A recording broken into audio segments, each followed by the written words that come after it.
আপনারা যারা ১৯তম শিক্ষক নিবন্ধন পরীক্ষা দিতে যাচ্ছেন তাদের জন্য আজকের এই ভিডিওটি। আপনি যদি ১৯তম শিক্ষক নিবন্ধন পরীক্ষার্থী হয়ে থাকেন, আশা করছি এই ভিডিও দ্বারা আপনি উপকৃত হবেন। স্কুল পর্যায়ে টু কলেজ, অর্থাৎ যত ধরনের নিবন্ধনের প্রিলি আছে, সকল নিবন্ধন, মাদ্রাসা, ডিপ্লোমা থেকে শুরু করে সকলের জন্য এই বইটা আপনার জন্য একটা ফুল প্যাকেজ হতে পারে। এবং এই বইটাতে যে ফ্যাসিলিটিসগুলো পাবেন, আমি যদি সংক্ষেপে বলি, প্রথম কথা হচ্ছে এই বইটাতে আমরা বিগত সালের এমসিকিউ সকল পর্যায়ের ব্যাখ্যাসহ সমাধান দিয়েছি। এবং সেটা শুধু স্কুল না, শুধু কলেজ না বা স্কুল পর্যায়ে টু না, সকল একদম 3টা ক্যাটাগরি আমরা সেখানে আলোচনা করেছি। এবং বইটাতে যেটা হয়েছে যে এক বইয়ে আপনি স্কুল, কলেজ এবং স্কুল পর্যায়ে টু সবগুলোর প্রস্তুতি আপনি নিতে পারবেন। এবং এই বইটাতে আমরা সাজেশন দিয়েছি, কোনটা স্কুল পর্যায়ের জন্য সাজেশন আলাদা, কলেজ পর্যায়ের জন্য আলাদা, স্কুল পর্যায়ে টুর জন্য আলাদা।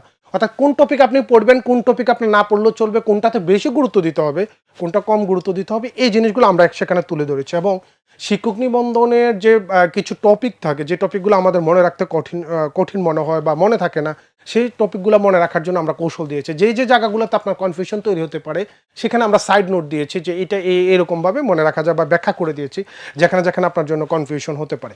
যদি বলা হয় বাংলাদেশের বৃহত্তর প্রাকৃতিক মৎস্য প্রজনন কেন্দ্র কোনটি, সেটা হচ্ছে হালদাবিলি। যদি বলা হয় বাংলাদেশের সর্ববৃহৎ কৃত্রিম মৎস্য প্রজনন কেন্দ্র কোনটি, তখন কিন্তু সেটা হবে কাপ্তাই হ্রদ।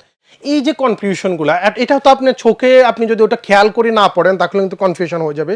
এই জায়গাটা যদি আপনার চোখে নাও পড়ে, আমরা সেই জায়গাগুলোতে আলাদাভাবে সাইড নোট দিয়ে আলোচনা করেছি। একটা হচ্ছে কৃত্রিম, আরেকটা হচ্ছে প্রাকৃতিক।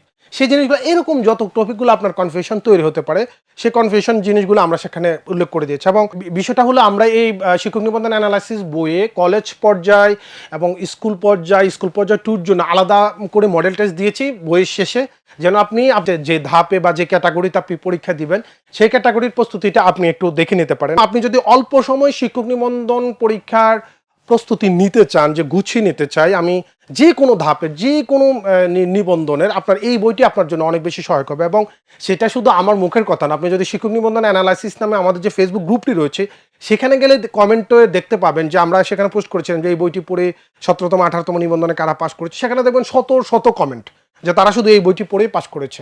আমাদের যে কোনো বই রকমারি.com অর্ডার করলে আপনি পেয়ে যাবেন। তো সবার জন্য শুভকামনা রইল, আশা করি বইটি পড়ে আপনারা উপকৃত হবেন।